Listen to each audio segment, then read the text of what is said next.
Hi, this is Andrew here, and I'm going to bring you another Keyforge deck opening and reveal, and a little bit of review too. Um, I have a little bit of a different setup going on today. I've um, I've moved out into my garage to do this because my house we have family over, and our house is just a little bit crazy.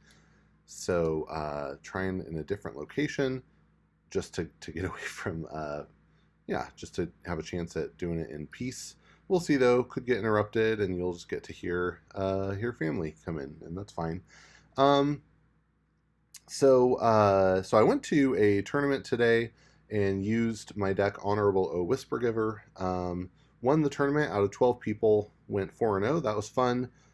Probably won't bring that deck to a tournament again unless it's like a really competitive one because it doesn't really feel. I think it doesn't feel very good to lose against it, and so it's yeah. I'd rather bring things that are more fun. But I promised my younger daughter that I would try to win a set of keys for her, and that was what was on the line today. So I said, "Hey, I'll go ahead and do that and try to win it." So it worked out.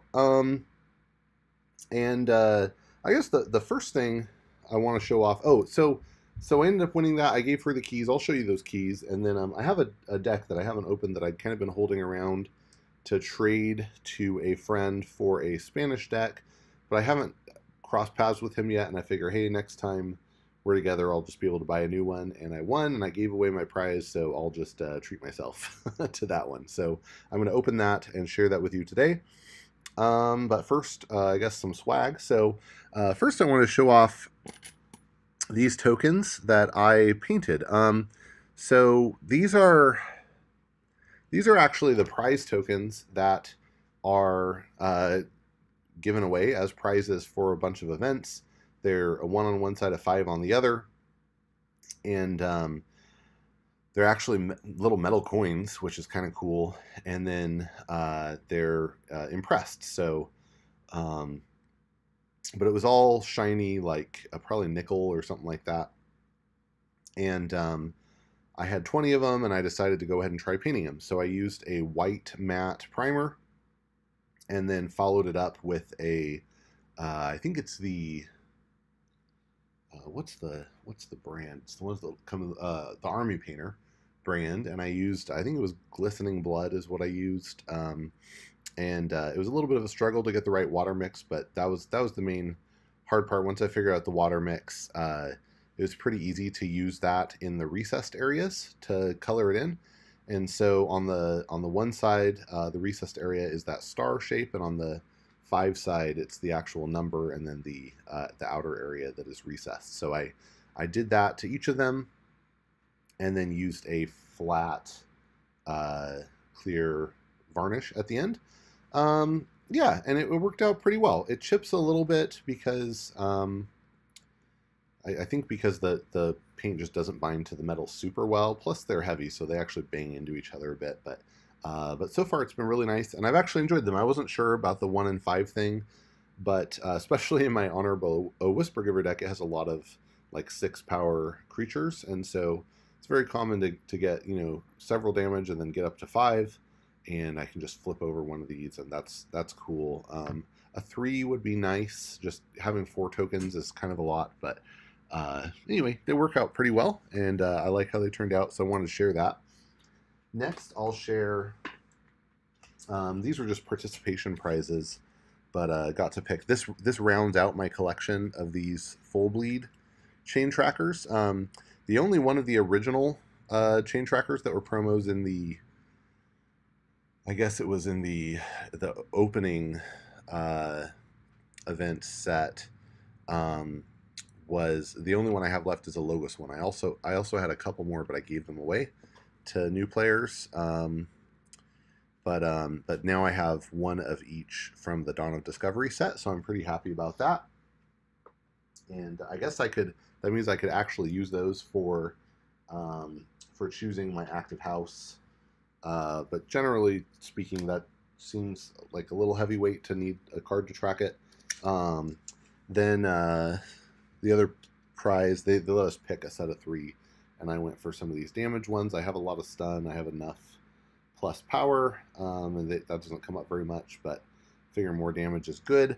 I probably will end up giving all of these that I have of this to one of my kids at some point so they can use them, because I have these nice 1 in 5s that I use.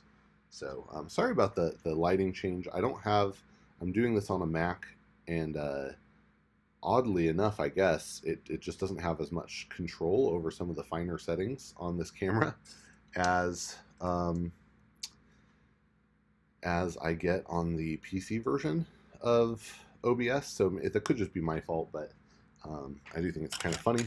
Okay, and then yeah, so then let's go to the this was for going 4-0 and winning. Got these premium metal tokens. So here are the unforged sides, and then they're pretty nice. And it's a really light metal. It's very thin. I guess it's like aluminum or something maybe. But anyway, yeah, my older daughter, I had gotten a set of wooden keys and gave those as a prize and gave those to her, and she painted them. They turned out really nice. And then these ones are for my younger daughter. She'd just been asking for me to win something for her, so glad I was able to do that. Okay, now without further ado, let's get in, and I'm excited to open a new deck. This is a totally fresh deck. Got this from Game Castle Santa Clara a few weeks ago, and it's been rolling around in my bag, but finally opening it. So cracking it through the top here. Let me reach around.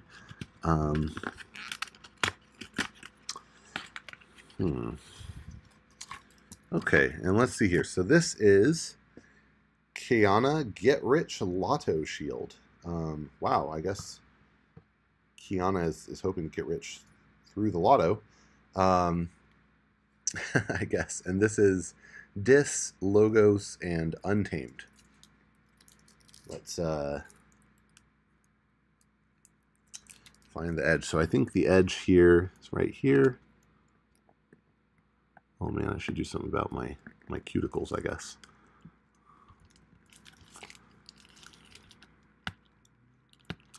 Don't want to show all the cards before we get around to walking through them, so got to keep that hidden here. I don't even want to see it. Well then, might go ahead and flip it this way.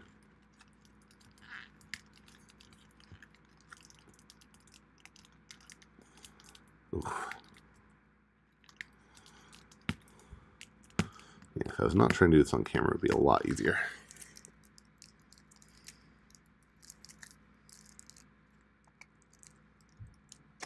There it is. Oh, right there.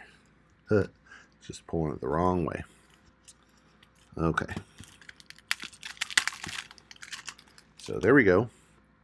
And let's go ahead and start walking through this.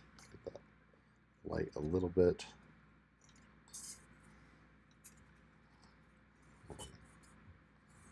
It's just right on there, isn't it?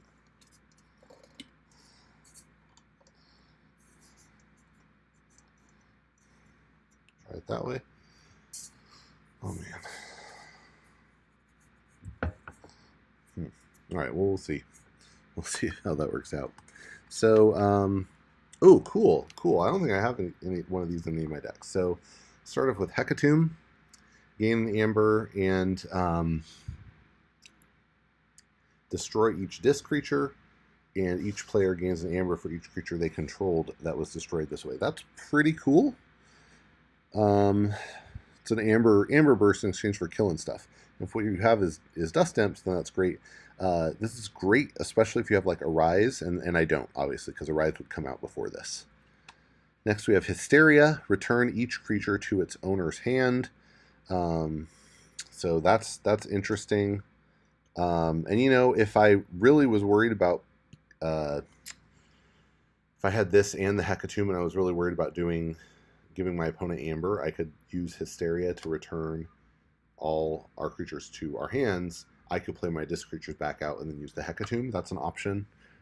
That'd be an interesting combo. I haven't seen that done, but and these are See, Hecatomb is a rare. Hysteria is an uncommon. Then we have Lash. Lash of Broken Dreams. Artifact that exhausts to make your opponent's keys cost +3. That's pretty good. Ooh, and Library of the Damned. Artifact that exhausts to archive a card. That's great. I don't mind seeing that. It's really good if you can get it out early. Next, we have Life Ward. Also an artifact, gains you an amber, and then it has Omni. You sacrifice it, and your opponent cannot play creatures on their next turn. And again, I'm sorry about the... it's not quite zooming in or focusing on the text right, and that is, again, because I just don't have as much control over it in OBS on Mac. So, just double checking here, advanced audio properties, that won't help me. Yeah, I don't think I have a way. Okay, oh well. Okay, next up we have Drumble, and good, I'm glad this is card number 6. I'm glad we're getting to the creatures. Drumble is fun, and again, I think this is my first Drumble. Drumble's uncommon, and 2 power and elusive, and when you play Drumble, if your opponent has 7 or more amber, you capture all of it onto Drumble, and that can be really strong. It's a good way to, keep your opponent off of forging for at least a turn. We have Dust Imp, and well, interesting with the Hecatomb. See how that works out. Dust Imp, 2 power, and when it's destroyed, you gain 2 amber. That's nice. Another Dust Imp. So those are really nice with the Hecatomb. Ember Imp, 2 power, and your opponent cannot play more than 2 cards each turn. Nice control there. Guardian Demon, okay. 4 power, play, fight, reap, heal up to 2 damage from a creature, deal that amount of damage to another creature.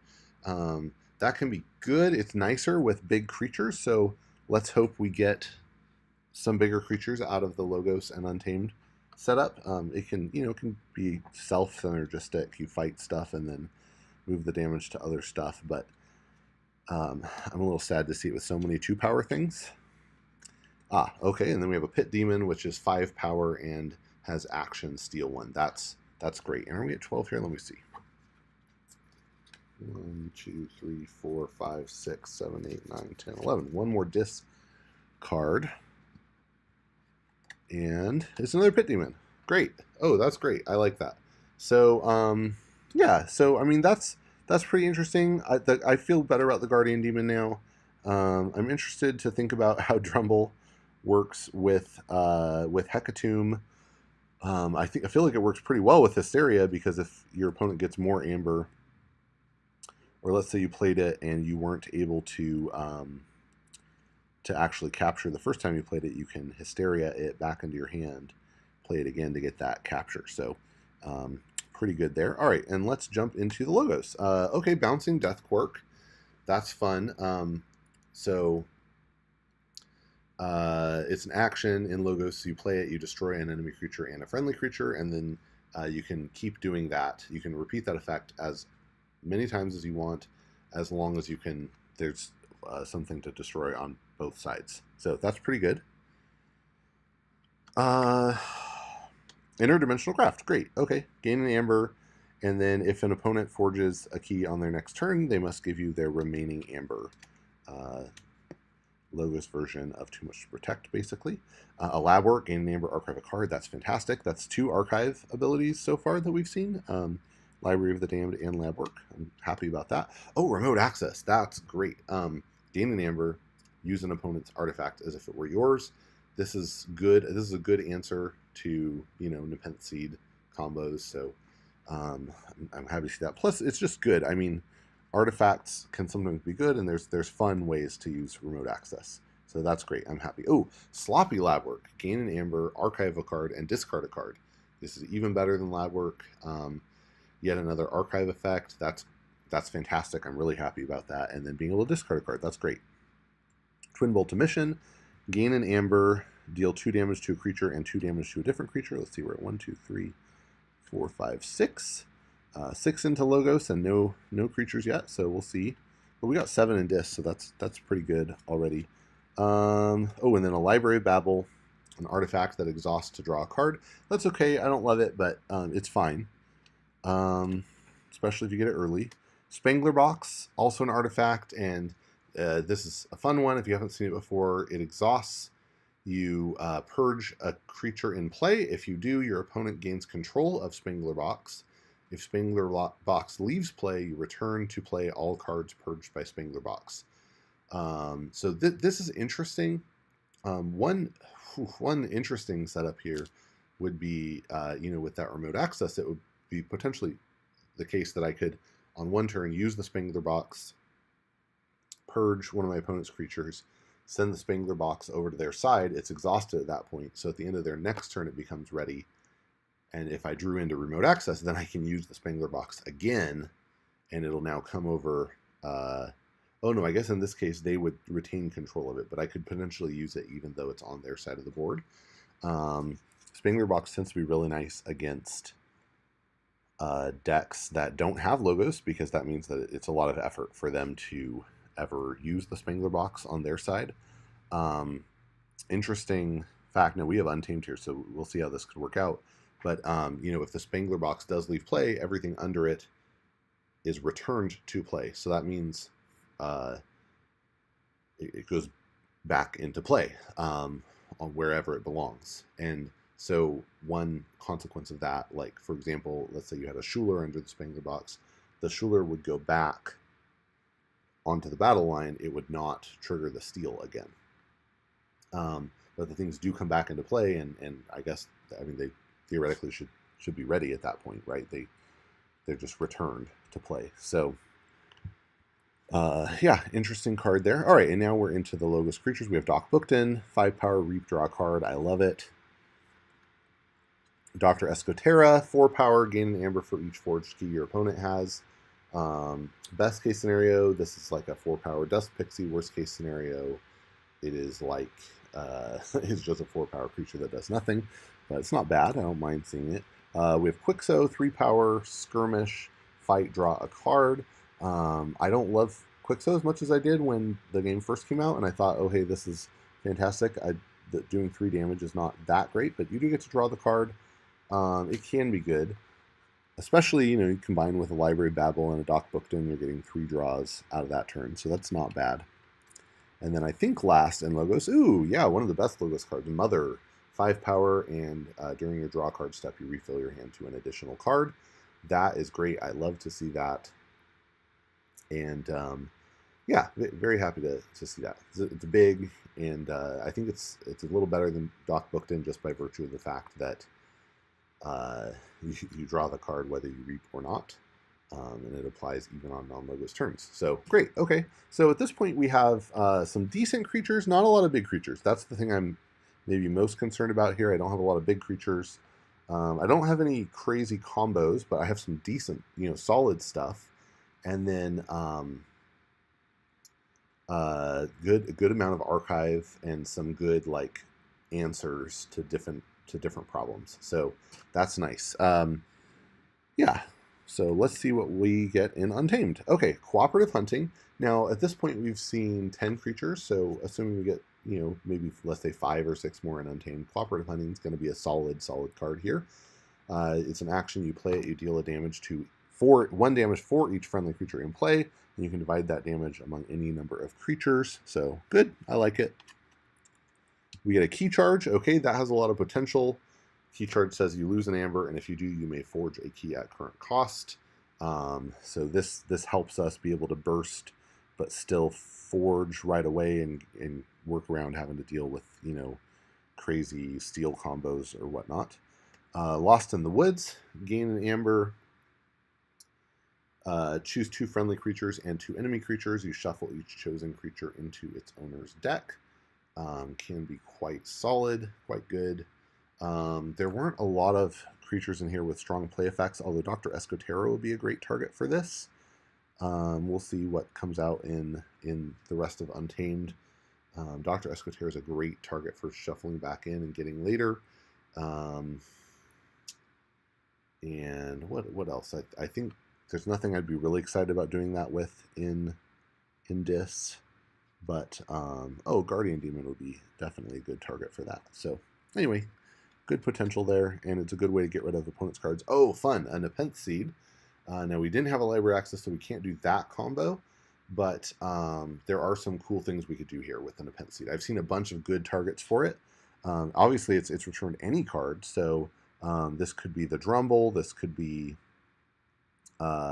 Mother, this could be Remote Access, this could be Life Ward, or Hecatomb. There's a lot of options here for cards that we could return with Nepenthe Seed and have a good time. So I'm excited to see that. That's fun. I think this is my first Nepenthe Seed deck, so that's fantastic. Oh wow, and we're 4 cards in, 5 cards in, 5th card in Untamed. We're already at creatures, so that is exciting. And we have a big one. I was talking about wanting to see some big creatures, and here is one. We have Big Twig, 7 power, beast, and he can only fight stunned creatures, but when he reaps, you stun and exhaust a creature. And so I almost never want to fight with Big Twig. I usually would rather use him to reap, get that amber, and then stun and exhaust an enemy creature, which means it's going to be probably out of commission until 3 turns out. So that's fantastic. A Dew Fairy, okay, 2 power, elusive, and reap, gain 1, so that it reaps for 2 instead of 1. That's great. Dust Pixie, gain 2 amber.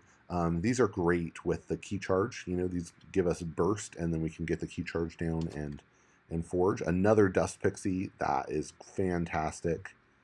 Yes, that's great. And these are great Lost in the Woods targets too. I mean, just shuffle those back in, get another 2 amber later. That's great.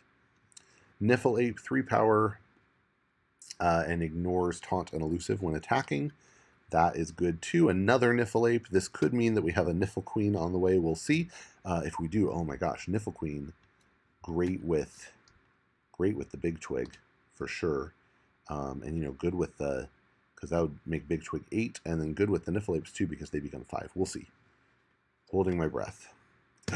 We did it. We achieved a Niffle Queen. All right, yeah. So we got a Niffle Queen here. 6 power beast Niffle, and gives other friendly beast creatures +1 power and other friendly Niffle creatures +1 power. So that makes the Niffle Apes 5 power and the Big Twig 8 power. This is great. Wow, that's so fun. Okay, Witch of the Eye, 3 power, and when she reaps, you return a card from your discard pile to your hand. I mean, the best target for this, I think, is Nepenthe Seed if I can get it right. I reap, get the Nepenthe Seed back, put it on the board. Oh, that's just fantastic. This has potential to have pretty good control, and I'm glad this solves a lot of the creature problems I was worried about. This is great. Oh, and I'm just imagining Hysteria, putting Dust Pixies back in my hand for the next turn with a key charge. I mean, it's great possibilities here. And that's it. That is the deck.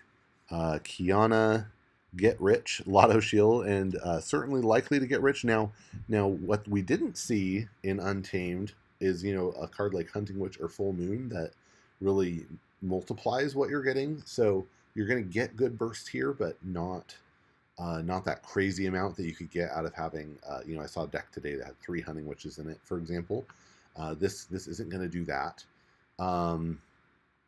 But some good solid combo stuff and combos that, some good cross house combos that if they can get rolling, it could be very good control of the board and good amber control as well. Now, we did not see, I don't think we saw any steel. I didn't see any steel in here. I didn't see any steel, and I didn't see any your opponent loses. So the really the only thing we have in here that is going to give us the ability to, make our opponent lose amber is that Lash of Broken Dreams. And then we have the Dust Imp. Oh, yeah, we have the Dust Imp that not the Dust Imp, the Drumble that can capture it all. Oh, we do have 2 steel cards with Pit Demon, and then we also have Interdimensional Graph. So we have a little bit of amber control, a lot more, card and board control, and a lot of just, I feel like, fun, kind of wacky combos with cards like Nepenthe Seed and Spangler Box, and the Drumble and Hysteria, and Hecatomb. A lot of interesting bouncing Death Quirk. Yeah, a lot of interesting, fun stuff to potentially have get access to here. So I like it. I'm really excited. I'm guessing, this isn't going to replace Honorable Whisper Giver as my best deck by any means, but it seems solid. I feel like it just has a lot of potential to get established and control the board. So fun stuff. Thanks for coming along and enjoying this with me. If you liked it, then go ahead and you can do that on YouTube. And if you want to see more videos like this one, then please go ahead and subscribe. Maybe I'll get around to doing a Let's Play video with this soon. And I also think my older daughter is trying to get me to trade a deck with her, so there's a good chance that I'll end up reviewing whatever she trades to me soon and sharing that with you. So anyway, thanks for coming along, and keep on forging.